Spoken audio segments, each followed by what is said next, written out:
very heartening to see 110 participants almost, and it's really nice that so many people actually feel it's so important to play their part in breastfeeding. So a lot of the questions which have been included in the poll shall be covered, and there's one question which I would probably refer to in the end. This is going to be a predominantly practical session. I've tried not to go too much into the theoretical aspects of breastfeeding or breast milk, so on and so forth. So I would briefly outline the antenatal preparation, then what do we need to do early on after the birth of the baby, how do we address basic problems during breastfeeding, a little bit about expression and storage, and I'll just briefly touch upon human milk banking because that's something which is very close to my heart. So the benefits of breastfeeding are universally acknowledged, and the fact that we are having so many programs and so many advocacy activities happening really goes to show that we do understand that breastfeeding is so important for a baby. However, though it is supposed to be natural and instinctive, we still have pretty dismal breastfeeding rates. So the map shows the best that we have is around 60%. That's the blue shaded areas. And I think there's a lot more work to be done to take it close to 90-95% and above. So why do mothers actually have issues about breastfeeding and what exactly goes wrong? So the very common problem that they come out with is a perceived milk insufficiency. There's also a lack of understanding of the term exclusive in the context of breastfeeding. So breastfeeding, along with that, maybe water will do, maybe some gripe water will do, or some guti, vati, ghazara will do. These are common myths which we come across in the community. There is a lot of misinformation about breastfeeding which is still prevalent. The colostrum should be discarded, the right positioning techniques. Then, because there's so much of advertisement about formula is good, is what mothers start believing. There's also very limited access to support services and useful information pre as well as post delivery. And there are a lot of social barriers, including embarrassment to feed in the presence of other people, time constraints, social constraints, and the lack of social and family support. I think a majority of these problems can be addressed with appropriate counseling and support in the antenatal and postnatal period. So we'll begin with antenatal preparation. What exactly needs to be done when a pregnant mother visits an obstetrician during the 9 months of her pregnancy? It's very important to examine the mother's breasts and nipples and note down if there is a problem. By doing this, we identify that yes, this mother is likely to have a problem subsequently. So there could be breast hypoplasia. There could be issues like the normal changes of pregnancy which happen in the breasts are not happening, or she's had a previous breast surgery, she's had breast implants, she might have had some scarring on the breast because of previous burns, etc. So these issues should be identified well in advance so that we are geared up to deal with them after she delivers. Other high risk women would be primigravidas because they do not have any experience of breastfeeding. They may know the theoretical aspects, but if you ask every first time mother, she still needs a lot of practical help. Then there are mothers who have tried but have been unable to successfully breastfeed exclusively for 4 to 6 months. And there would be certain women who have never breastfed in the past or who are very reluctant to breastfeed because of some fixations that they may have developed. Adequate counseling and support is very important to emphasize the benefits of breastfeeding and proper nutrition antenatally as well as after the delivery of the baby. So I need not emphasize upon the importance for mothers, importance of babies. I think we are reasonably convinced, which is why we are all here discussing this.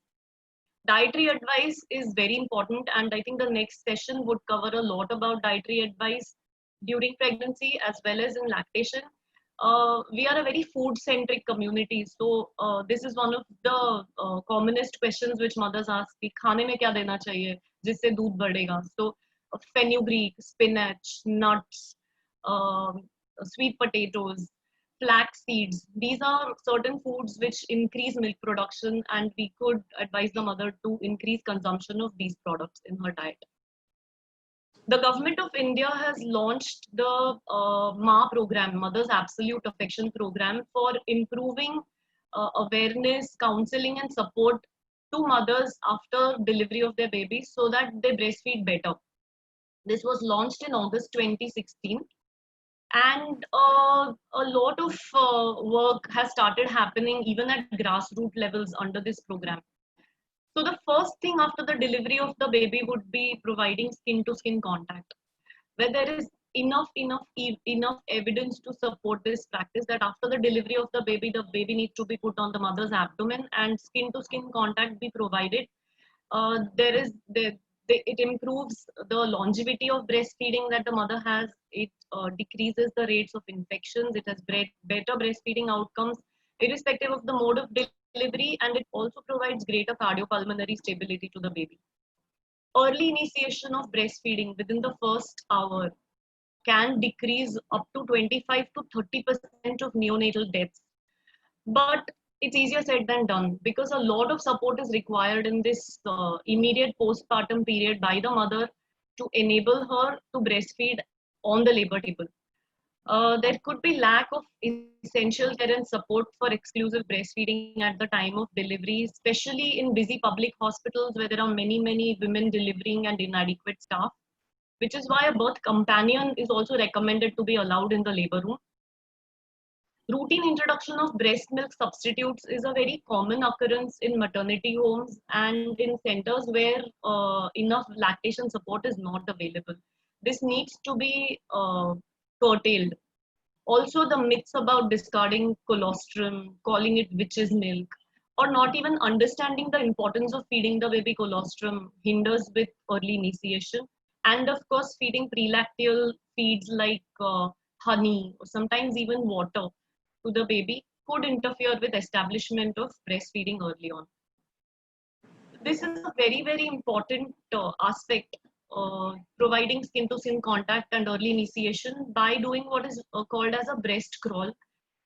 Here the baby is placed on the mother's abdomen, and we facilitate the baby to latch to the breast and take the first breastfeed within the first hour. So there are studies which have shown that the baby also goes through a lot of physiological stages of activity, like relaxation, awakening, getting more active, crawling towards the breast, familiarization, suckling, and then finally sleeping.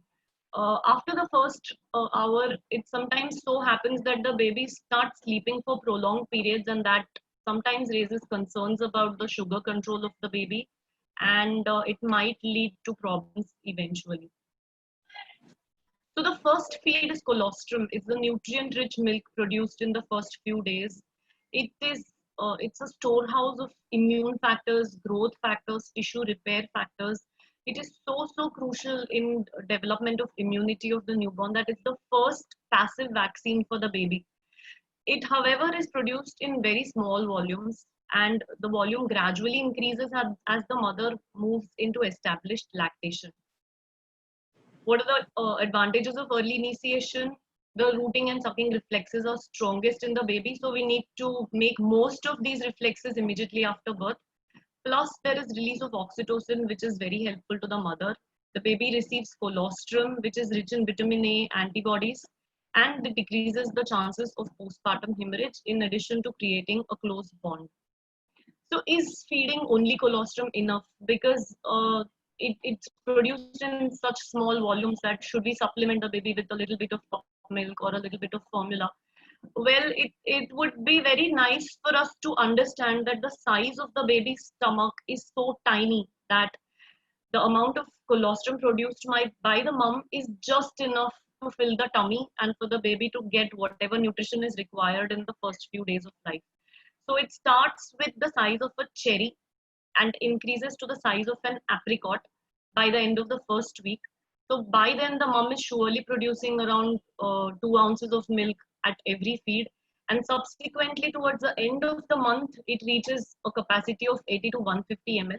By then, if we support the mother well enough, she is well established with her lactation. So which is the best position for a mom to breastfeed her baby? Should she sit up and feed? Should she lie down and feed? What would be the best thing for her? Well, let the mom and the baby choose for themselves. The position in which the mom feels most comfortable is the best position to breastfeed the baby, because irrespective of whether she sits or she sleeps, the baby is always going to be in a supine position. So she could either hold the baby in the traditional cradle posture, or any of the other comfortable positions which may suit her and her baby. But it's important for us to counsel her that if she chooses to breastfeed in a lying down position in one of the laterals, she needs to ensure that she doesn't fall asleep and sleep over the baby. That is when the risk of smothering or choking the baby might increase. But by and large, most mothers are reasonably alert when they are feeding their babies, even in a lying down position. What are the signs of a good latch? Easiest way to assess a good latch means there's no pain while breastfeeding.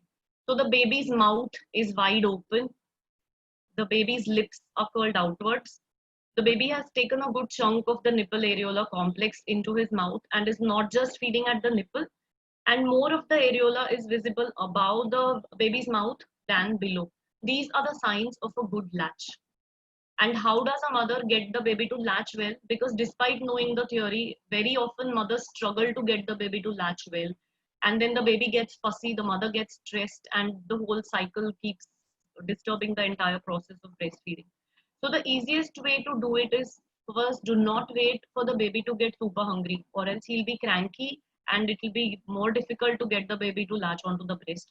So when the baby starts showing early feeding cues like looking around, making those smacking movements, or mouthing, putting fingers in the mouth, that is the time when the mom has to pick up early feeding cues and get the baby to the breast. Then touch the baby's nose to the nipple. By doing that, the baby will open the mouth, and once the baby's mouth is wide open, just slip the breast into the baby's mouth. It's also very important while holding the baby to not put undue pressure on the occiput of the baby. If the baby is held at the occiput and the mother tries to get the baby onto the breast by pushing the occiput, there's a natural reflex to just extend the trunk, and the baby refuses to latch. So a mouthful of breast with a proper positioning and proper latching would mean there would be no pain while breastfeeding. But some mothers would still keep complaining of pain while breastfeeding, and it's a big no-no for pain. Breastfeeding has to be a very, very comfortable and enjoyable experience for the baby as well as the mother. Common issues why mums could have pain. One is a poor latch. So while evaluating a mother complaining of breast or nipple pain, it's very important to see the baby breastfeed and see, and then actually evaluate if the baby is just nipple feeding or biting or having other issues. The mom could have already developed problems like sore nipples or cracked nipples because of a poor latch, and then breastfeeding can be excruciatingly painful. During such situations, we may want to correct the latch of the baby, but if the pain is still unbearable, we could choose to give the mother a little rest from direct breastfeeding. We could counsel her to express her milk and feed the baby with a katori spoon till such time that the deep cracks or the sore nipples heal. We also recommend that she applies the hind milk to the breast and leaves the breast open for a little while so that the wounds heal much faster. Sometimes mothers also develop nipple thrush. In such situations, it's important to treat the baby as well as the mother for the fungal infection, and the pain would subside. Ongoing poor latching, cracked nipples could lead to infection and mastitis, and then the problem gets really severe. Can a mom with mastitis breastfeed? Yes, she can breastfeed. She should be treated with antibiotics.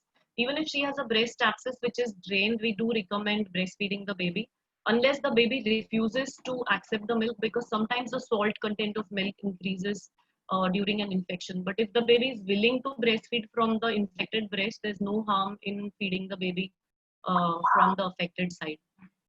Sometimes poor positioning and latching also lead to blocked duct. So there is pain in a particular quadrant of the breast, and there's a lump which is formed, and that needs to be addressed because it tends to cause pain while breastfeeding. So massaging the breast over the lumpy area, or sometimes even dangle feeding, where the mom will dangle herself on the baby and try to breastfeed, could work in relieving a blocked duct.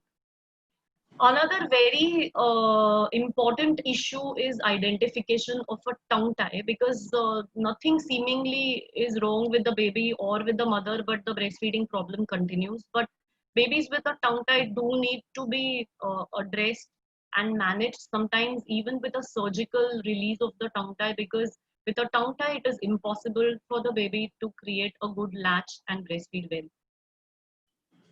The next common issue which moms complain about is I used to have a lot of milk. Now my breasts are soft. That means I have a low milk supply. I'm not making enough milk, and now I want to start top feeding my baby, or I have already started top feeding my baby. This is a big problem in a lot of women, because it's a truly false perception of not making enough milk. I mean, why would a mother not make enough milk if she has normal breast tissue? Every mother has the potential to make enough milk, not just for one baby, but also for two babies if she delivers twins. So, why do mothers feel they have a low milk supply? Generally, early on in the first week, the mom is engorged, and this is because of a lot of vascular engorgement due to blood and lymph. Subsequently, once the body adjusts to the baby's demand, the output decreases and the mom starts making as much milk as is required by the baby. So this is basically a demand supply situation. More the demand, more will be the supply. Less the demand, less will be the supply. Also, early on, the body has been storing unnecessary amounts of milk in between feeds, which will also ease out once the body understands what is the true demand to create the appropriate supply.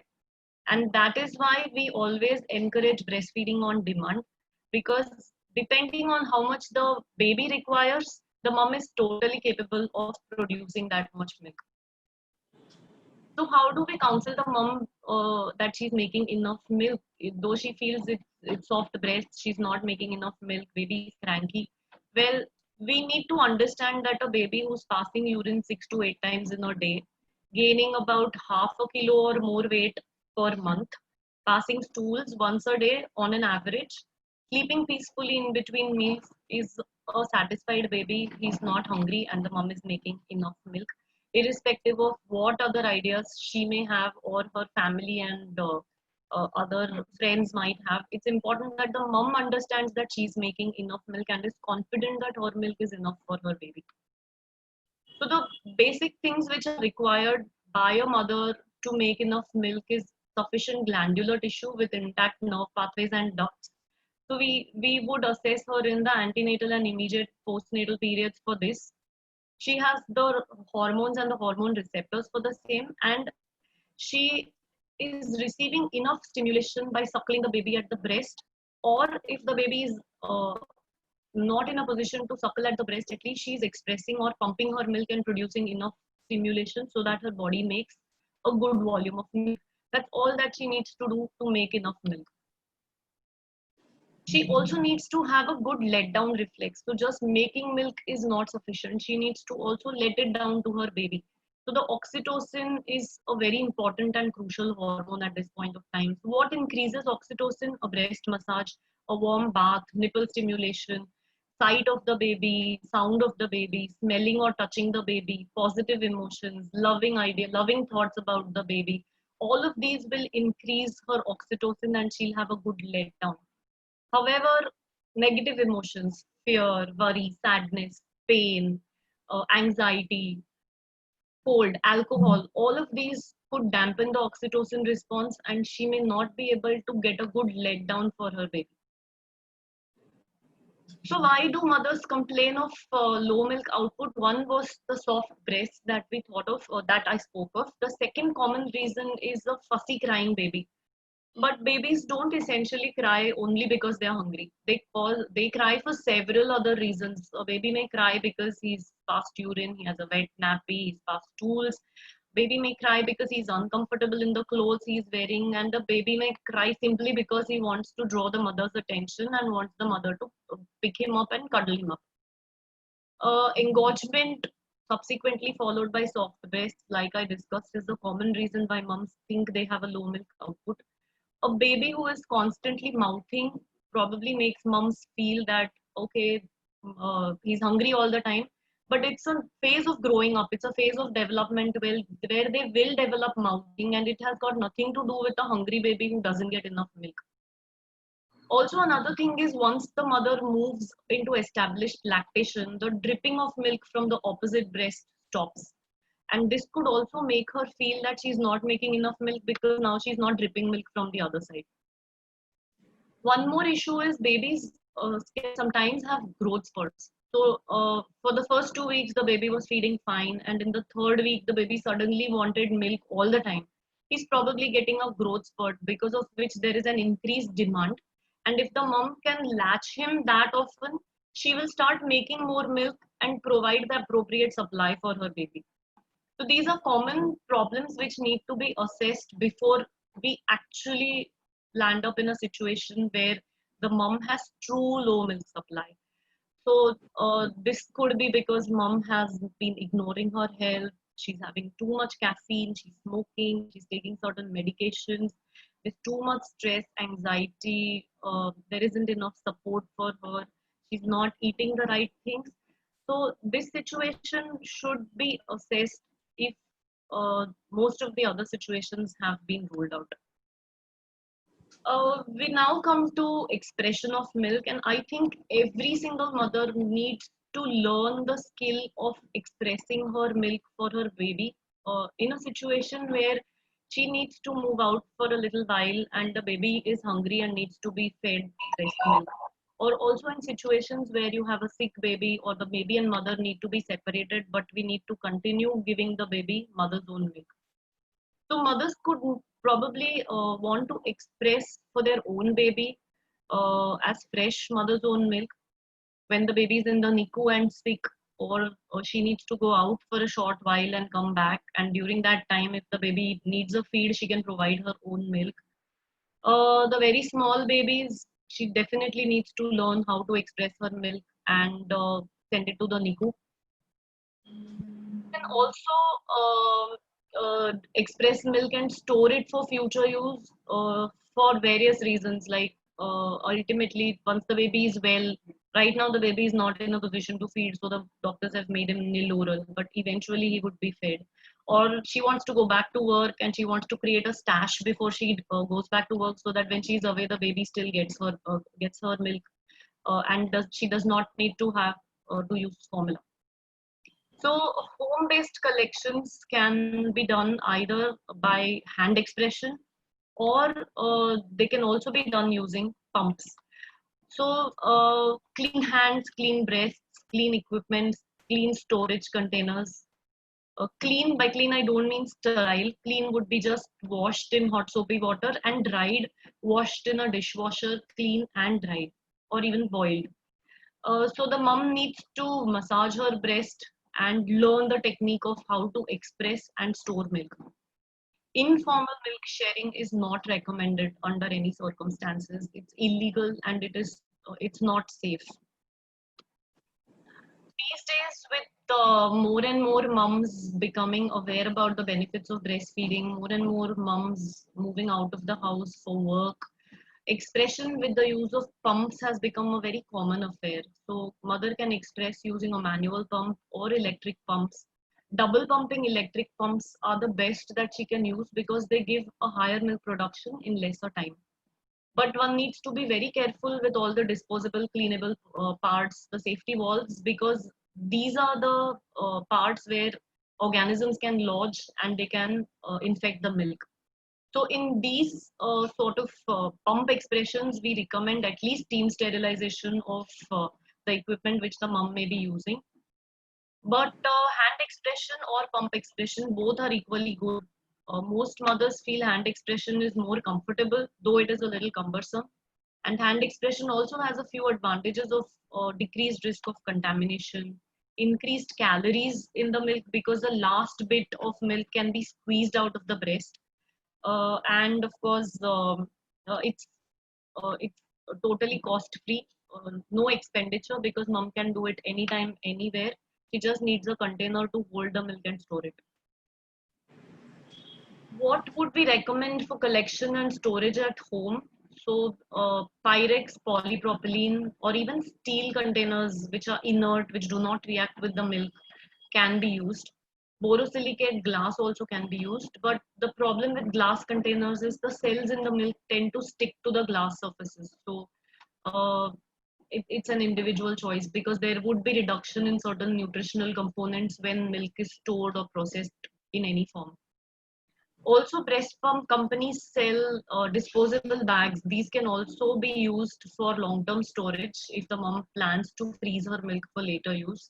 It's always advisable to store in small portions so that you can get whatever is required out at one time, thaw it, use it, and not have too much spare left because it needs to be discarded once it is thawed. Label very clearly the date of collection, label very clearly the date of expiry. A mom collecting and storing her milk for her own baby at home can store it for up to 6 months. However, when we are looking at collection, home-based collections and donations for milk banking purposes, we would not accept milk which is stored for more than 3 months. Also understand that the color and smell of milk may change during storage. So storage temperatures, we had some polling questions in the beginning. Freshly expressed milk can be kept at room temperature for 6 to 8 hours. But in hot, humid climates, especially those like Mumbai, where the humidity is also very high, I would say 4 to 6 hours is the maximum that we can keep milk at room temperature. If it needs to be kept or stored for more than 4 to 6 hours, it's best to put it in a refrigerator. It can be stored in a cooler bag or an ice bag for 24 hours. It can be stored for up to 5 days at 4 degrees Celsius in the back of the main body of the refrigerator. Never keep it in the door or in the front because the temperature fluctuations are much more in the front or in the door section of the refrigerator. If it needs to be definitely stored for beyond 24 hours, it's safest to freeze it. So it can be stored at minus 15 degrees Celsius for 2 weeks, at minus 18 degrees Celsius for 3 to 6 months, and at minus 20 degrees Celsius for up to 6 to 12 months. Working women need a lot of support when they start getting back to work, and it needs to be a very planned process where the mom would resume work with full planning of what she plans to do about her breastfeeding. So to support working women to continue breastfeeding for 2 years or even beyond, we advise them to always latch the baby when the mom gets home. So before going to work, after coming back from work, through the night, we encourage her to nurse the baby directly at the breast so that the stimulation works as the demand and the mom will start making a good supply. We also recommend that she expresses milk at work and stores it and carries it back. Encourage extra expression and pumping on holidays so that the body also gets that extra stimulation for making more milk. Keep your stress levels down, nurse often at night because the body makes more milk at night than during the daytime. Eat well, and we can explain to her a concept of power pumping where she can pump, rest, and pump over a period of 1 hour on holidays or weekends so that the body is tricked to feel that there is an increased demand of milk and it starts making more milk. We are reasonably convinced now about the importance of breast milk, exclusive breastfeeding, where no drinks or food other than breast milk are given to babies, not even water, and introduction of appropriate complementary feeding after 6 months of age, with continuing of breastfeeding for 2 years or even longer. But there are unfortunate events where newborns are not able to access their own mother's milk, where the mother is too sick or the mother has delivered in a separate, different facility, or unfortunately the mother has died due to a complication. What do these babies need? These vulnerable babies need donor human milk to be made available through human milk banks as a life-saving alternative. Various agencies across the world, including the World Health Organization, endorse this, that um, Donor human milk is the next best to mother's own milk, not formula, not cow's milk, not any other milk. And every newborn has the right to mother's own milk, if not the next best. So, what is a human milk bank? Or this has been the nomenclature has been revised, and we now call these as comprehensive lactation management centers, where we not only bank milk and use it for the non-biological offsprings of mothers, but we also provide a whole lot of lactation support after delivery to normal mothers, to mothers who've had normal babies and mothers who've had high-risk deliveries and high-risk babies admitted to the NICU. So what exactly happens in a milk bank is there is recruitment of donors, processing of milk, storing, and then distribution to infants who are in need. So what happens is first the mom is screened for any health issues. We explain to her that this milk is going to be a donation. She will not get any part of this back. She will not get any sort of compensation or incentive for donating her milk. She signs a written informed consent, after which she is recruited. Her milk is expressed with the help of hospital grade milk pumps. It is transported to the milk bank where it gets cooled and processed. Microbiological testing is done before we process the milk to look for pre-pasteurization contamination. Milk which is heavily contaminated is discarded because this becomes a very poor quality milk.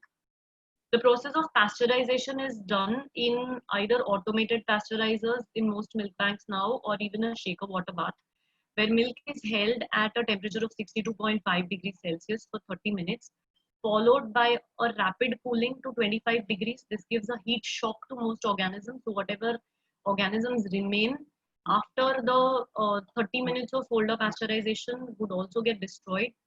So rapid cooling to 25 degrees Celsius over 10 minutes, and then rapidly cooling to 4 degrees Celsius. After which we send post pasteurization culture samples to look for contamination. The milk then moves to a freezer at minus 20 degrees Celsius. It will not be dispensed till we are certain that both the pre and the post pasteurization reports are negative. After we know that the reports are negative, the milk can be issued to the neonatal unit on prescription. It will be fed to vulnerable babies after thawing appropriately by holding it either in a thawing machine or in a bowl of warm water. And the babies are fed either with feeding tubes or with a bonla, and they get the benefit of another mother's milk, but which is completely safe. So to end it, we need to support breastfeeding for a healthier planet, and so much so in the pandemic which is ongoing right now. It is so important to support mothers and breastfeeding because there haven't been too many reports which have shown transmission to breast through breast milk. One odd case report across the globe which might have shown presence of the virus. However, the virus is not a viable virus which they have found in human milk. It has tested positive on the antigen testing, but we have not been able to grow the virus on culture, which means that these may just be RNA particles which are being picked up by the antigen test and not true viral particles which are capable of infecting the baby. Also, very heartening reports of virus testing of milk after pasteurization, and it has been proven that pasteurization destroys the virus. I do not have a slide, but I would like to share my experience of the COVID pandemic regarding breastfeeding. That we've had around 425 mothers delivered at Sion Hospital who were tested COVID positive, not prior to delivery, because we are not a dedicated COVID hospital. We are a hospital which deals with both COVID positive and COVID negative mothers. So these mothers were tested positive once they came in for delivery. The reports were available about 12 to 24 hours after they delivered. All healthy babies were roomed in with the mothers. They were advised to practice respiratory hygiene, hand hygiene. Mothers continued to breastfeed their babies. Only 16 babies have tested positive, and we speculate this was some sort of horizontal transmission. we've not reported a single case of vertical transmission at Sion Hospital, or I think at any of the hospitals in Mumbai, which has been the epicenter of the pandemic. Uh, 30 of these mothers delivered preterm babies who required NICU admission, but they have not shown any symptoms of COVID. They have had routine neonatal problems and they responded to routine neonatal management. Uh, we followed up these mothers at 6 weeks, and it was very heartening that almost 98 to 99% of them were exclusively breastfeeding. The few who weren't had some lactation issues, which we tried to address telephonically. So all babies mother healthy even at follow up at 8 weeks. So I think it really goes to say that we need to completely dispel this myth or even a small doubt that breastfeeding might transmit the virus to a baby. Healthy mothers, healthy babies need to be treated and cared for just like a non-COVID mother, but with respiratory and hand hygiene maintained and appropriate monitoring and counseling. So with this, I think I've spoken lots. I don't know if I have overshot the time that was given to me, and I'll be happy to take questions at the end of the session. Thank you. Thank you, ma'am. Thank you. You have definitely not overshot the time, but it was a wonderful information given by you. Absolutely. Yes, all over the antepartum and postpartum problems associated with breastfeeding, and in details the human milk banking. So thank you very much for this information. And today we have with us our very respected senior and a great academician as a chairperson for this session, Sutapa Roy ma'am, and I welcome ma'am, and I request her to kindly, I invite her for her remarks. Swati ma'am, thank you very much for such a lovely and a detailed talk, and speaking about this elixir, because it is said that milk fills the baby's stomach, but mother's milk fills the baby's soul. And so therefore, when a mother breastfeeds, she is not taking care just of the hunger part of the baby, but also the emotional aspect of the baby. Thank you very much, ma'am. Thank you, ma'am. Thank you, Sutapa ma'am, very much. And now, before going ahead for our second session, our post-session poll is awaited. So all of you be ready with your polling. And I request okay, she's already launched it. So kindly go through the questions and answer them. Now the answering should be easier. Yeah. All doubts cleared by Dr. Swati ma'am. It was a wonderful session, Swati. So many doubts cleared. So many things I realized we didn't know. Yes, especially the storage part of it. Yeah. Yeah, all the answers are already been given by Dr. Swati. Yes, I hope. Yeah, so that's why the polling results would really dramatically show change this time. And I think more people will participate also. Yes. Yeah, you can start answering. Attendees, you can start answering. Yeah, there they go.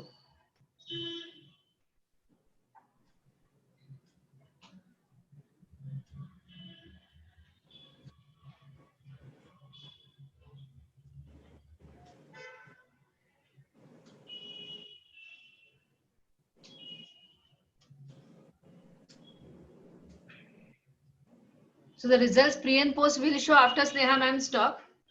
Swati will take screenshots and make a slide and then show us the results. Yes, ma'am. Yeah.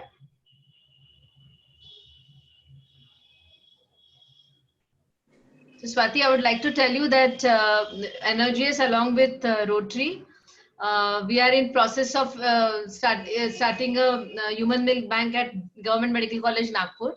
And we are in the process of initial, formalities, documentations, site, in civil work and all that. I am aware of this. I have been in touch with Dr. Mohini Apte and Dr. Dipti Jain. Yes, and I visited the facility last year, and I think the process of funding getting released from the government might have been delayed because of the COVID pandemic. So that is I think that funding has been shifted to Daga Hospital. Daga Hospital, but I think it may get sanctioned in the subsequent PIB possibly, because we've submitted a very favorable report about that hospital, and I think it has such a tremendous workload Yes. that I think not only a human milk bank, I think they need a bigger NICU also.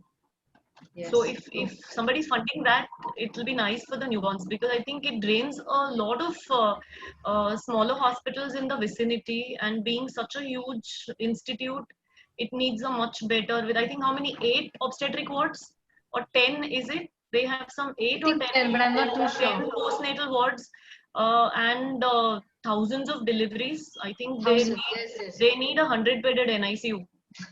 Yes, you're right, actually. Why they know that Sion Hospital is the founder Yes. milk banking in India. Yep, ma'am, I'm aware. Yeah. Yes. Yes. It was started in November 1989 by Dr. Armida Fernandez, and for a long time it was the only milk bank in India and Asia. 2005, the second milk bank started, and now we have over 70 to 80 milk banks in the country. Yes. Rajasthan has the maximum number of milk banks, and Maharashtra is following at a slower pace, but I'm sure we'll catch up soon. The COVID just disturbed the whole dynamics. Otherwise, we were to set up 8 new milk banks in the state.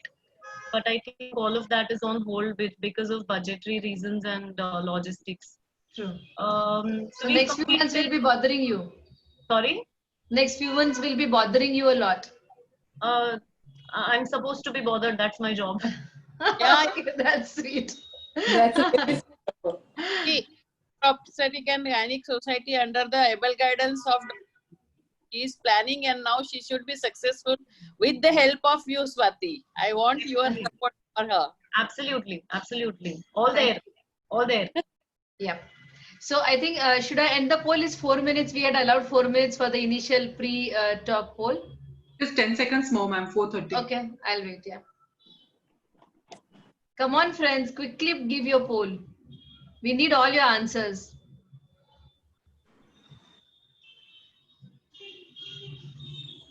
Okay, should I end?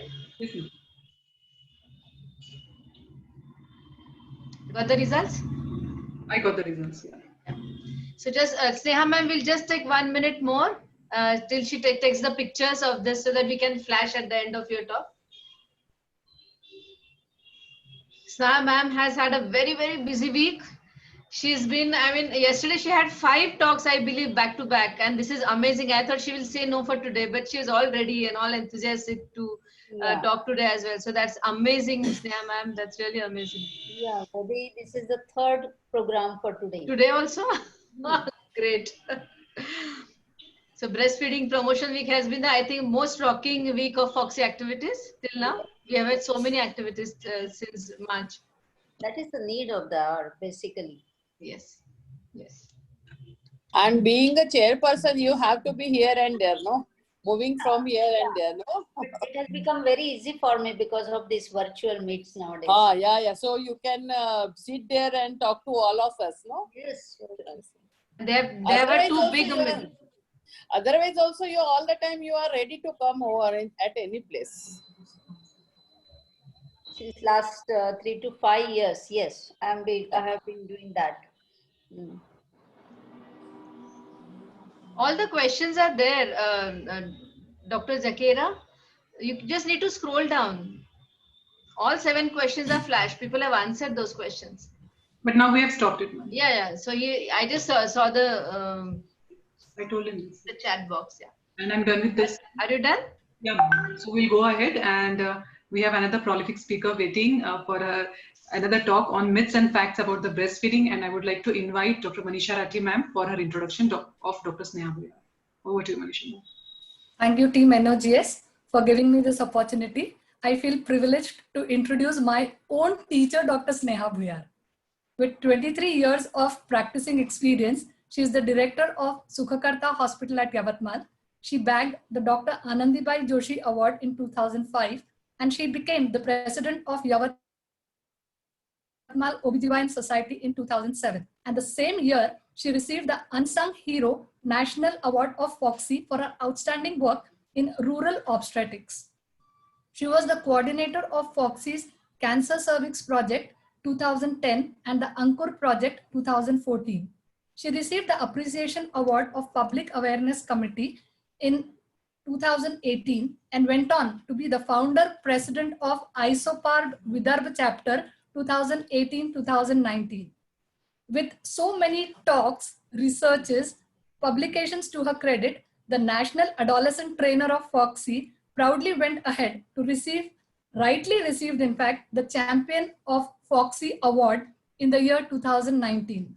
Currently, she is the chairperson, Study of Female Breasts Committee FOXY. Above all, she is a par excellence academician. And to tell you the truth, if teachers ever received report cards, she would definitely receive an A+. Welcome, ma'am. We are waiting to hear you. Thank you so much, Dr. Manisha. And I'm very happy to see you after so many years. Thanks. Thank you, ma'am. Thank you so much. Thanks for my kind introduction. At the outset, I would like to thank Dr. Vaidehi, the president of Nagpur OB/GYN Society, Dr. Rajasi, and the entire team, Nagpur Obstetrics and Gynec Society.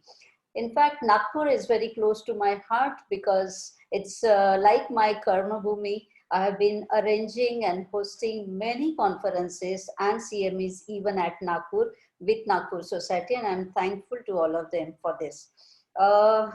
If I share with you that now it's almost 28 years for me in this field of obstetrics and gynecology. 5 years I was a teacher, Dr. Manisha has already told you, but being a hardcore obstetrician and practicing high risk obstetrics, when I used to always feel that I will like to work in medical disorders and high risk pregnancies. But when I became the chairperson of breast committee, it's a different horizon open. Just thinking about breast committee was people used to wonder what work you are going to do this in this committee, and I have divided this committee into breast diseases and breastfeeding. Because breast cancer and cervical cancer, these are the two major causes of the women's death. I have taken up complete gynec oncology as a series, and I have taken up this challenge and have been conducting awareness CMEs for the doctors, awareness program for the paramedics, and educational training programs along with the public, general public as well. Now, as far as this breastfeeding week is concerned, and the breastfeeding promotion is concerned, that is the most required thing what we have to do for all our obstetricians as well as for the common public. As Dr. Swati has very rightly informed you about the initiation, maintenance, the exact position, and the position of the mother and the baby, and what are all the problems, and of course the human milk banking, everything. Now, my talk today is slightly different. You will all say what you're going to speak on this diet on the lactating mother. Day in and day out, we have been managing these women and we have been advising them about the diet. But yes, we have to have the scientific information about how to advise the diet of this pregnant woman, so, the lactating woman for that matter.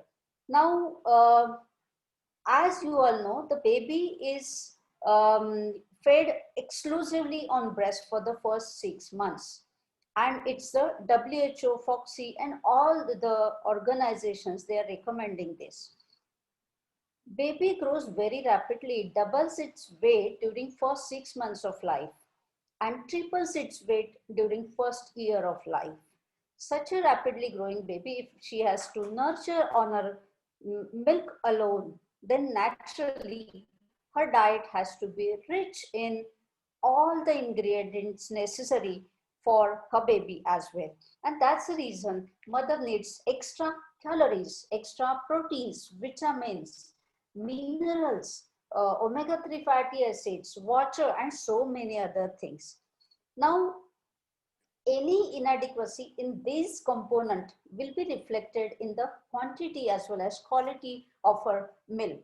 If her diet is inadequate, she will draw her own stores, and that's the reason she may suffer nutritional deficiencies. Now, as we have already discussed about the baby's growth, what are the extra calories required for? 100 ml of milk when it is secreted, she requires 85 calories. She needs to spend those calories. During first 6 months, the mother secretes approximately 750 ml of milk per day, and that requires 640 calories. During second 6 months, she secretes approximately 600 ml of milk, and that requires 510 extra calories. So that is the reason she needs to take on an average 500 calories extra per day. About 10 grams of protein, they are secreted in the milk each day. And she, considering this amount of volume loss or fluid loss, at the same time, because of the oxytocin effect, she's feeling thirsty all the time. So she needs to consume lots and lots of water, any type of fluids for that matter, maybe the fruit juices as well. But in addition to this, what she has to consume, as we have already enlisted, proteins, fats, vitamins, minerals, omega-3 fatty acids, water, and other fluids, other ingredients as well. Now, her daily requirement, as you can say, it is almost 75 grams of proteins. So do we have the food which is really so rich in proteins? Of course not. And that's the reason we need to give supplementation. But our day-to-day food which she is consuming, we can choose the protein-rich foods like paneer, cheese, legumes, lentils, whole grains and pulses, soy products, nuts, seeds and beans, eggs, lean mass or lean meat you can say, and fruits and vegetables, as it is a rich source of all the nutrients. Fats, as we have already said, if the mother has good quality fats, if she has good quantity of fat, then only the milk will be rich in the fat content of the rich in the fat content. But if it does not, it will be poor in fat content. So it is whatever we are taking daily is only sufficient for the PUFA and the vitamins. Calcium, as you know, almost 200 milligram of calcium is secreted in the breast milk per day. And that is the reason we need to supplement her with at least 1200 milligram of calcium per day. That means we need to continue her calcium supplementation for at least 6 months after delivery. Now, what are the sources for calcium? Dairy products, dark green vegetables, juices, cereals, soy milk and soy yogurt. Iron, as we have already spoken about it, that mother's milk is actually not a good source of iron. That means she's not secreting much iron in the breast milk. It's hardly 0.5 to 0.7 milligram per day. And that's the reason maybe 25 to 50 milligram of iron may be sufficient for her daily requirement. So in total, we can continue her iron and calcium, what she is consuming daily, for another 6 months. The sources for dietary sources for iron are lentils, enriched cereals, leafy green vegetables, peas and dried fruits. But at the same time, we need to have vitamin C, either in the form of medicine or citrus fruits she can take. Vitamin D, mother's milk is not sufficient in vitamin D. That means she doesn't secrete much vitamin D in her breast milk. And that's the reason baby needs to be supplemented with vitamin D drops. So women who have very high intakes of vitamin D, they provide adequate amount of the vitamin D from the breast milk, but they need to be supplemented as well. When we talk about omega-3 fatty acids, mainly the docosahexaenic acid and arachidonic acid, these are the long-chain omega-3 fatty acids, and they are important for the development of important organs like brain, skin and eyes of the baby. Especially the brain and retinal development is very much of significance for this, and that's the reason Low intake of DHA by the mother will reflect in the breast milk, and at the same time, the baby will face the behavioral as well as cognitive issues. Now, these are the sources of omega-3 fatty acids: oats, yeast, nuts, rice, carrots, garlic, ginger, fennel, dill, yogurt, spinach, sesame, papaya, and oils, butter.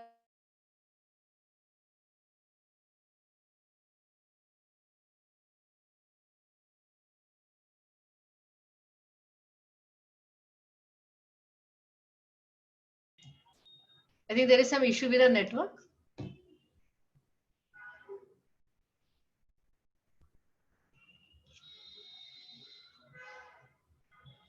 Maybe power failure or something. Mm-hmm. Patsy ma'am, you want to make the announcements meanwhile? But share screen is Yeah, on. she can just announce till then. Okay. Without sharing, ma'am. You let to announce those. I'll just call her till then. Yeah, she stopped. Screen share has stopped, means she has lost the network. Till then, you make the announcements, please. Okay. Ah, she's there. No, okay. Fine.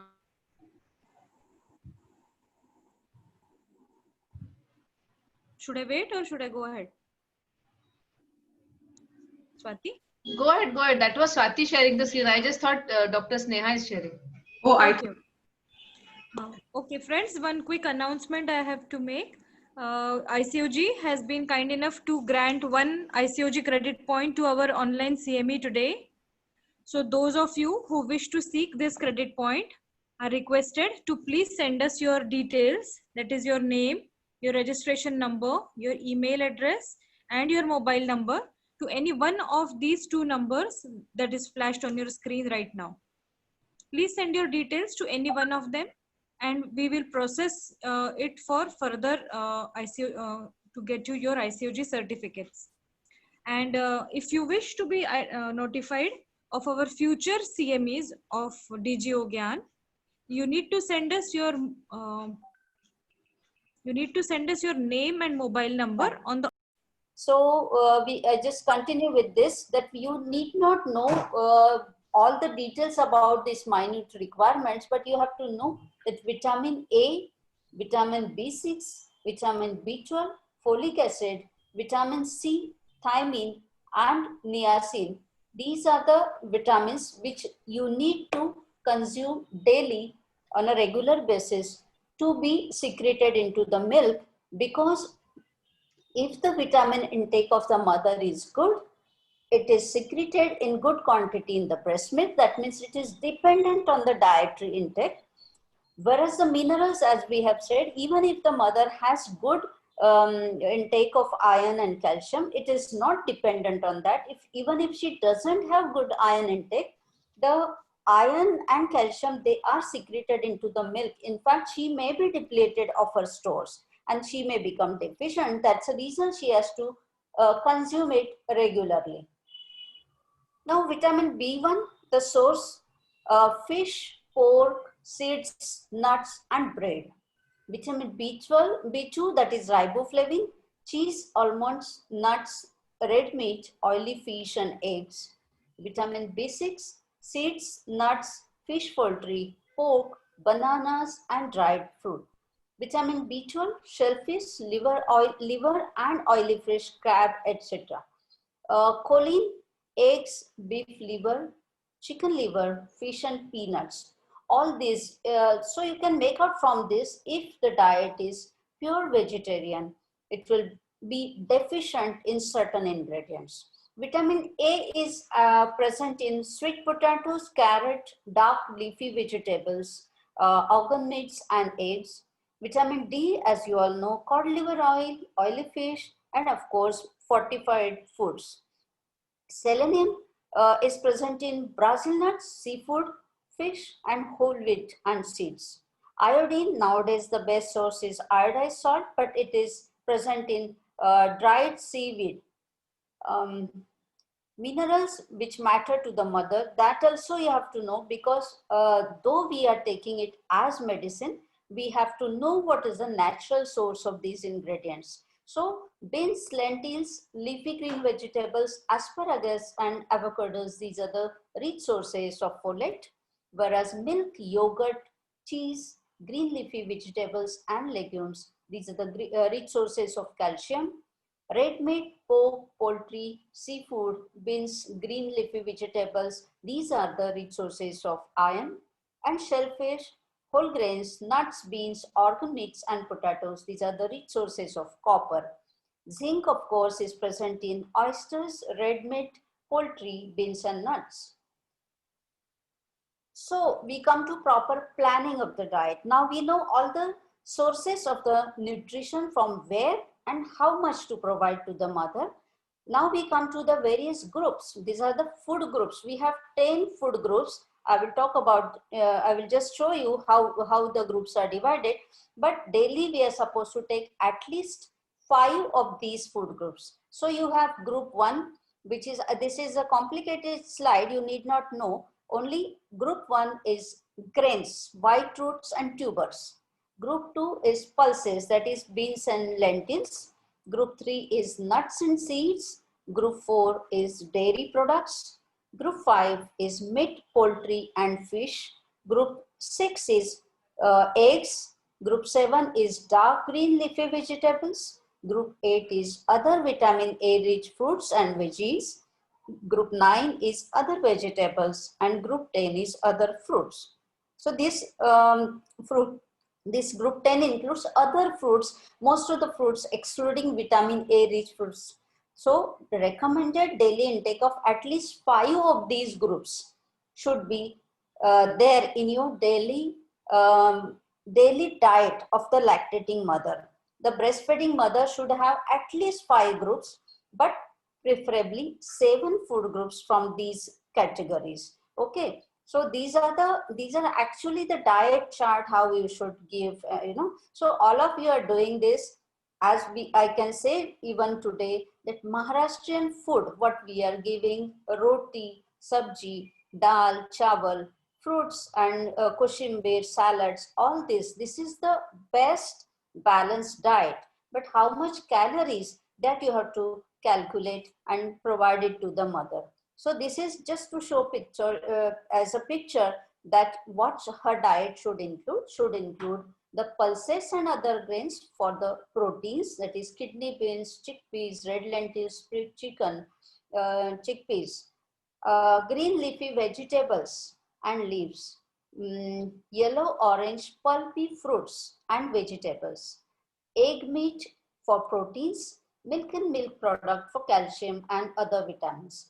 So your diet should be rich in all this. Now, how many meals she should consume daily? She should consume at least 3 nutritious milk, full milk she has to consume. What we have described, including the everything, the carbohydrates, proteins, vegetables, vitamins, minerals, everything it has to come. That's the reason daily 5 groups on an average. So 3 meals with 2 to 3 small snacks. And these small snacks should include either a cup of tea, coffee, or a glass full of milk, and maybe handful of nuts, you can say. So this is just a revision of the same thing we have said, folic acid and how it is available in the day-to-day available food. So what are the other things which you have to include, that we come to know about? Foods which should contain, this should contain fibers as well. So fruits and vegetables including berries, tomatoes, cabbage, garlic and broccoli. The seeds and nuts which we have daily, that is almonds, walnuts, chia seeds, flax seeds. Other foods like eggs, oats, potatoes, wheat and dark chocolate, fish and seafood, salmon, seaweed, shellfish, and meat like beef, lamb, pork, organ meats. So you can give a wide choice to the patient. to the lactating mother for that matter. We don't call her patient because she is a normal woman who has just delivered. So when we talk about all these ingredients to be included in her diet, what we think about is the quality and quantity of the milk. So when all of you know this, that this I'm just taking it for consideration because we have some comparison later, colostrum and cow's milk and human milk. That is why I've included this colostrum as here for discussion. Colostrum is the first yellow thick colored milk of which is there for the mother, which is rich in proteins, very high protein content, and it is rich in all the ingredients of the food required for the baby. It is rich in antibodies. It is said to be the first vaccine of the baby, and that is why when talking about the preparation of the mother who is eating well during pregnancy and she is mentally and physically well prepared during pregnancy is able to feed her baby naturally and in a more satisfactory way. 2 to 6% of the children, they are allergic to cow's milk because cow's milk protein may not be suitable for most of the babies. It needs to be avoid all the cow's milk protein from diet for 2 to 4 weeks. So try eating cow's milk protein again 1 week and check baby's intolerance. This is I have included actually. I think this slide I have included by mistake. We didn't want to talk about this. Just what mother's diet I have to once again clarify that she has to consume the required quantities, proteins, minerals, vitamins, lots of water, and the omega-3 fatty acids and all these things, so that she can give a quality and quantity of the required breast milk to the baby. Eating a variety of food while breastfeeding will change the flavor of breast milk. This point I have included because there are certain myths regarding the food which the mother eats, whether it's going to change the taste of the milk, the flavor of the milk, whether the baby will have some dislike and will not will have some gaseous distension. So that's the reason I have included this, that mothers whatever the mother eats is well digested and then secreted to the breast. Only the flavor may change, and this will expose the baby to different tastes which might help him or her to easily accept the food which they are going to get later on. Water intake, as I have already told you, that she feels more thirstier than otherwise, and that's the reason she has to take extra amount of water, but water only, and not the caffeinated drink like tea, coffee, soda, or energy drink. She has to drink lots of fluids, including juice, soup, all these things. She has to avoid the caffeinated drink, and she has to say no to alcohol because it interferes with the baby's sleep. It makes the baby more irritable, and of course the so many things we have to worry about. The baby's cognitive behavior also can get affected because of this.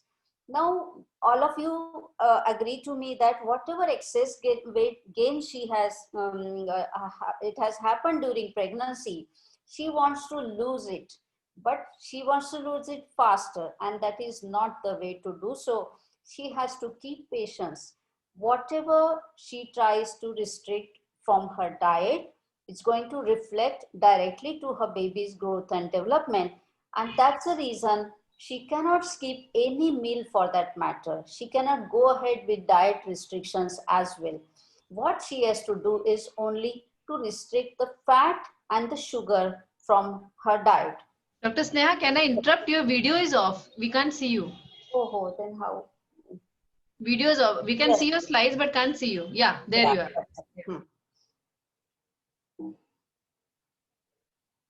Yeah. So, as we have already described, I'm just about to sum up that a mother should have at least 3 regular meals and 2 to 3 light snacks. What should be the snacks including?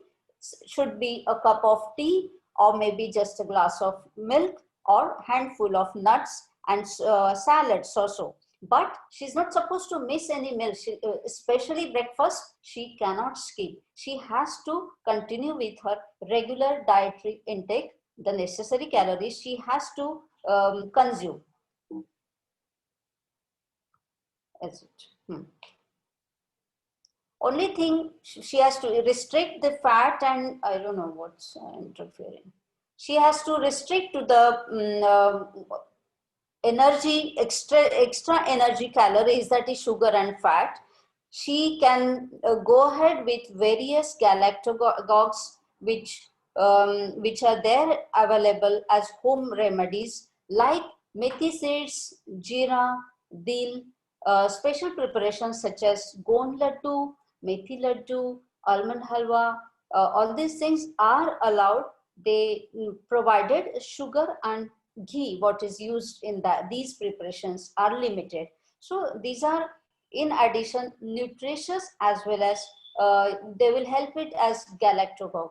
Herbs like spices, ajwan, fennel, garlic, all these things, they help in digestion and avoid colicky pain in the baby as well. So all these things are going to help the baby for digestion also. Now there are certain myths for this. Only this is the last slide. As the baby is out, there's no need for extra energy. This is the,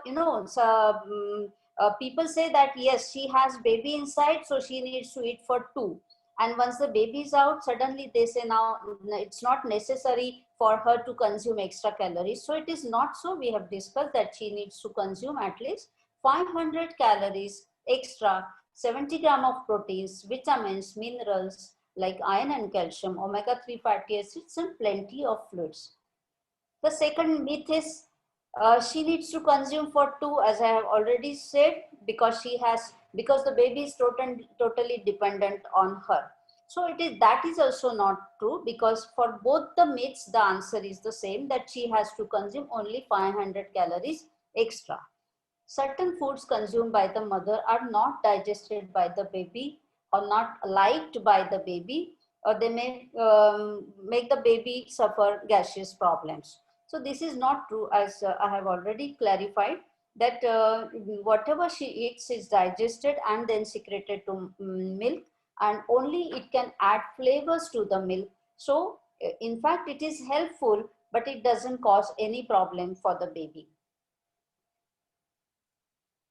Now to conclude, breastfeeding mother definitely needs extra calories, approximately 500 calories. Iron and calcium supplementation should be continued at least for 6 months after delivery. 75 grams of proteins per day for 1 year. Omega-3 fatty acids, especially DHA, 300 milligram per day. Vitamin A, B1, B6, B12, vitamin C and vitamin D at least 1000 international units per day. Plenty of fluids, especially water. Say no to caffeinated drink. Absolute no to alcohol. 3 nutritious meals and 1 or 2 to 3 small snacks. Restrict fat and sugar intake in the diet. Moderate exercises, preferably brisk walking, maybe 3 to 5 days a week can be allowed. No diet restriction or skipping meals is allowed, because the quantity as well as quality of the breast milk is totally dependent on the mother's nutrition. And that is why we have to take care of all these facts. And that is how you plan the proper diet of the feeding mother. I hope as obstetrician, we have done justice to this topic. And I thank you all for this patient listening. And thank you all the organizers once again. Truly, ma'am, full justice. What a wonderful talk. And really thanks for clearing all the myths and facts related to breastfeeding, and wonderful take-home messages also. We have covered all the practical aspects of breastfeeding, which we really face day to day. So thank you very much, Sneha ma'am. It was a wonderful talk. And today, friends, we have with us as a chairperson, our respected senior, President of NARCHI, a great poet and a writer, Dr. Ujjwala Deshmukh ma'am. I invite ma'am for her remarks. Dr. Sneha, can you just stop sharing the screen so Right. we can see her? Yeah, thank you.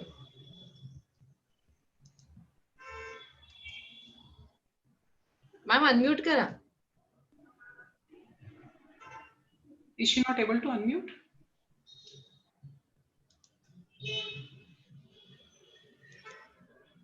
Ma'am, तुम्ही unmute करू शकता. Yeah, now it's okay. Okay. At the outset, I thank Vaidehi for organizing such a wonderful session, and that also in the admits of breast milk banking, because she is planning for that, and this is the good initiative, and everybody will know the efforts you are taking for that. Thank you, Dr. Swati, and thank you, Dr. Sneha. You have elaborated it such a nicely that you have included only 500 calories are enough. You have, and here I will like to add our Marathitla, वरण, भात, भाजी, पोळी, कोशिंबीर, चटणी वेगवेगळ्या प्रकारची आणि पापड. So nice, no? Maharashtrian food. So it, and वरण भातावर तूप, adequate amount, which gives everything which has been covered by Dr. Sneha. Perfect. And yeah. Sneha, here I will like to add the mother's willingness that I want to feed my baby and her happiness, because she should not only mental stress and also the physical stress, which gives rise to a good diet, digestion and milk secretion. Very important. And another thing which we always come across, the same type of everyday meal they give. They don't provide the variety of meals to these girls. That also it's a myth, which we have to, because the diet should be palatable, it should be tasty, it should be satisfying to the mother also. So that also again we will have to take care of all the nannies and dadis for that, I think, because they are under the impression of all those nannies and they don't listen to us, because you are taking so much of effort, Sneha, for that. So for next time, along with the ANC, we will ask the nannies to attend for the diet also. So thank you very much for the elaborative talk, and thank you, Vaidehi, for giving me this opportunity to share today's screen. Thank you so much. Thank you, ma'am. Thank you so much for summing up that. Now, friends, we are ready with our pre and post session polls, sharing the results here, and Swati ma'am is here to discuss them with us.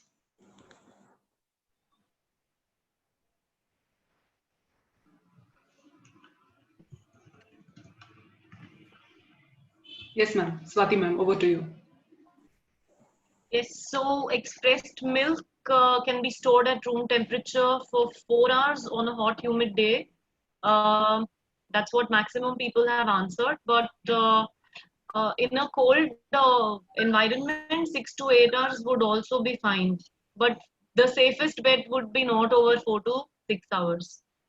Then it can be stored and best for use in a freezer at -18. I did mention that in the presentation. 6 months is when you store it for at -20 degrees. So this could be used within a month. I can't see the last option. Ma'am, it's here. The post poll has not come, I guess. So I think within a month is the best that's provided. 6 to 12 months is only when it's frozen to -20 degrees or below. How many extra calories a day while breastfeeding? Now even I know it's 500 calories.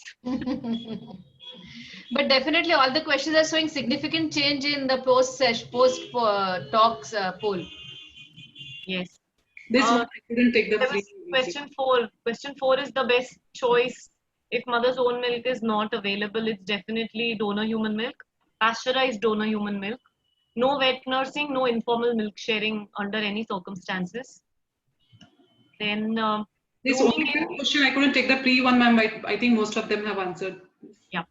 Rooming in should be practiced throughout the day and night in a COVID positive mother and her infant, but with due precautions to respiratory hygiene, hand hygiene.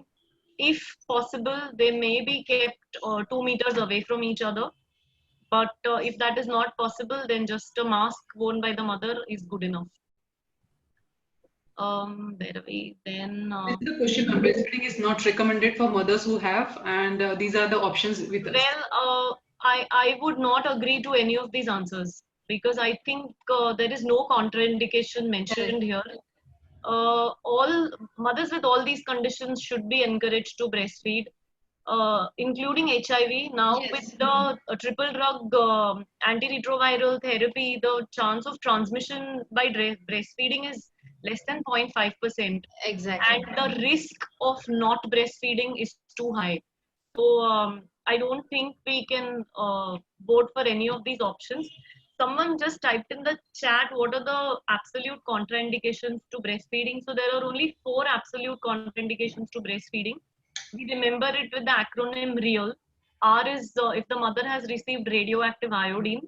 If she's on ergot derivatives, but ergots are obsolete, so those are hardly used for any treatments anymore. A is anti-metabolites. So if she's on cancer chemotherapy, then she cannot breastfeed her baby. And L is lithium. If she's a bipolar disorder and she's on lithium. All other conditions, all other drugs, she can breastfeed.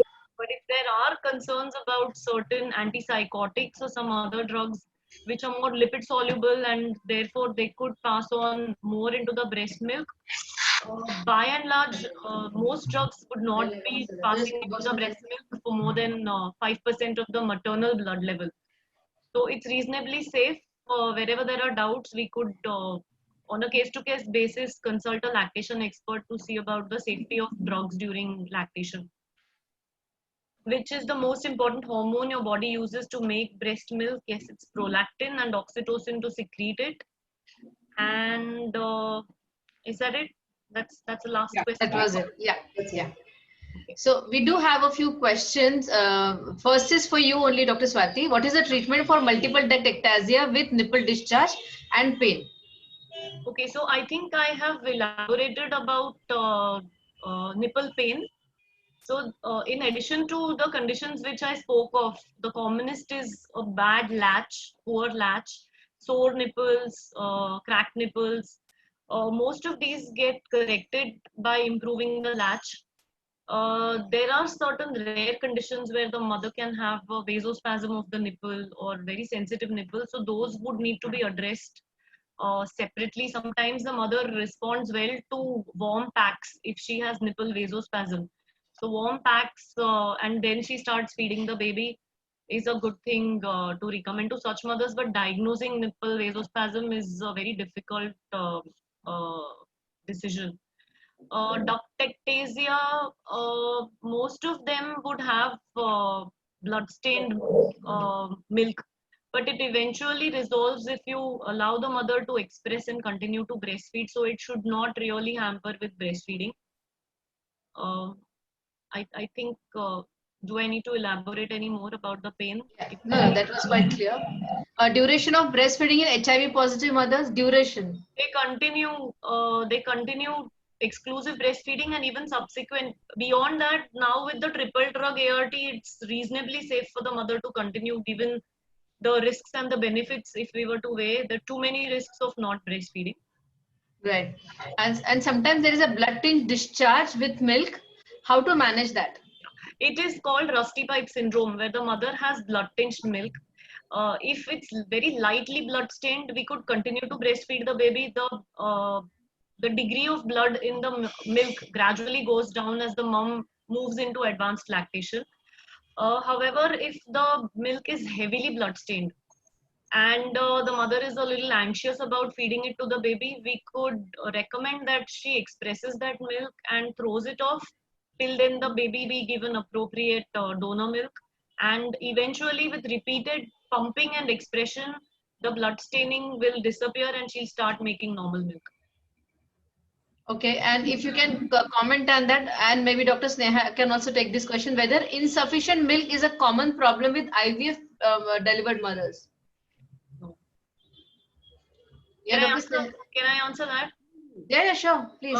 We do see a fair number of mothers who have IVF conceptions and who deliver preterm.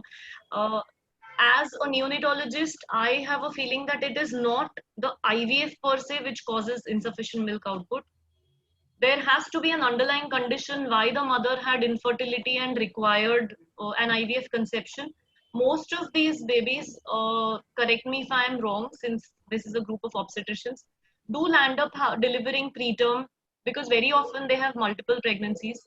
Yes. The problem starts because they have a preterm baby who's in the NICU, the stress levels are high, direct breastfeeding gets interfered with, and the mother does not receive enough support to maintain her lactation. But if you give them enough support and treat them for their medical conditions, I don't see any reason why IVF should get linked to a poor milk output. Yes.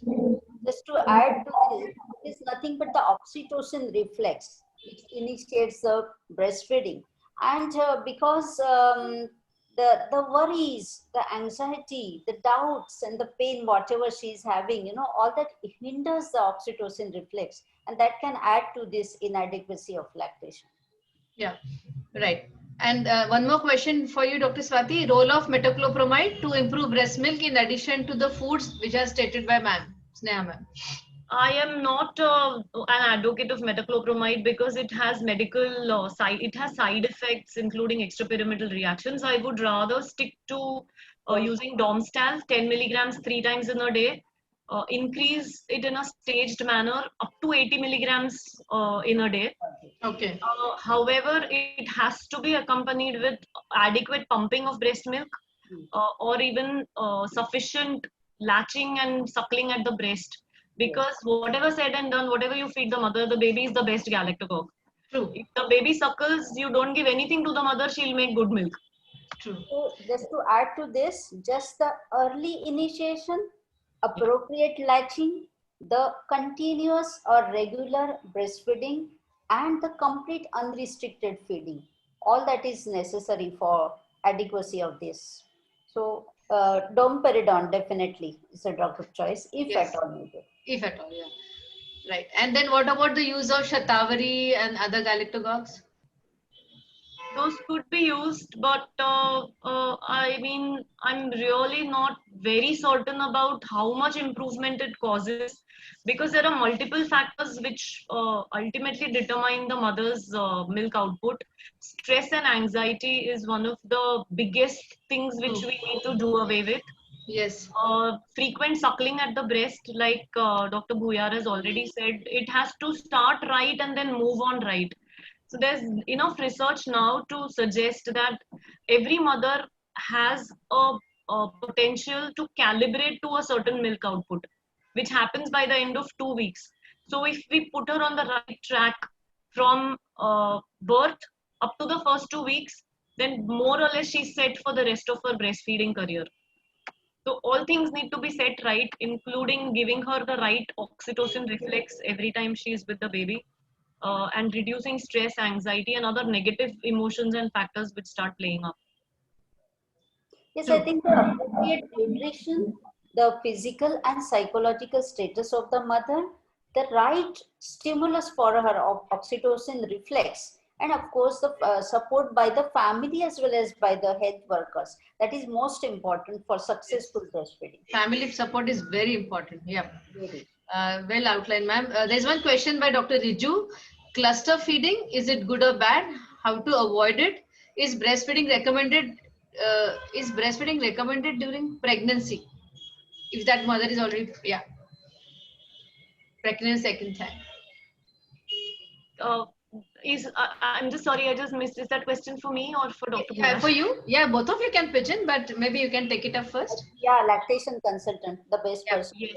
Yes. So this is known as tandem feeding, where the mom is pregnant and she starts, she's still continuing to feed the second child and she delivers a baby and she's continuing to feed both the kids. So tandem feeding is perfectly fine and it can be done.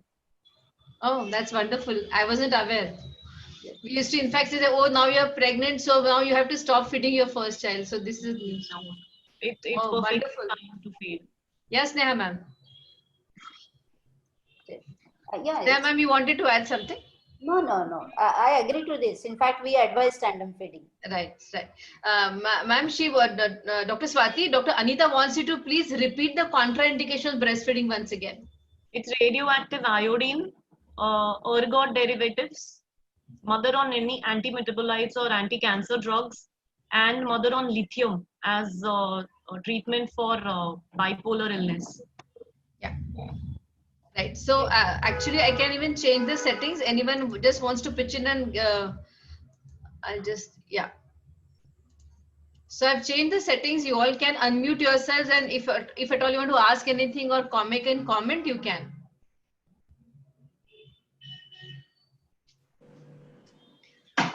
Swati and Sneha madam, there are a lot of compliments for you in the chat box, and that the presentations have been excellent. And indeed they were, Swati, when we contacted, I didn't know about you, and Dr. Jain ma'am gave me the reference. I'm so glad that you were here today to, you know, clarify all our doubts. Excellent presentation. And Sneha ma'am, aapke liye kya bolna? You've been our favorite and you've always been so good. So thanks for coming here today and being with us. And in spite of such a busy schedule, I'm so thankful to you for coming here today. Excellent presentation of both the speakers. You can just peep into the chat box and see so many compliments coming in for you. Yeah, so I don't think, yeah, there's one more question. Will feeding in pregnancy lead to uterine contractions? Swati, you can take this up. Not that I know of. They'd probably come to the obstetricians. But it's not mentioned in the books that they go have any uterine contractions. But won't nipple stimulation cause release of oxytocin? The most natural question. It that nipple stimulation does cause, but then tandem feeding is supposed to be perfectly fine in pregnancy. So maybe we need to revisit these areas and actually relearn certain things which we've learned in the past. All right. So there we come to the end of the Q&A session. Thank you once again, both the speakers, for this excellent session today. I hand over the further proceedings to our Honorary Secretary, Dr. Rajyasree Sengupta. Thank you so much, ma'am. It has been a wonderful session, Swati. It was wonderful to listen to your detailed talk on lactation. You very specifically, systematically explained and demystified a lot of myths on lactation. In fact, few points are very new and worth learning for us also. So thank you so much. I think आपके talk के बाद अच्छे दिन आ गए, तो post poll में results are much better.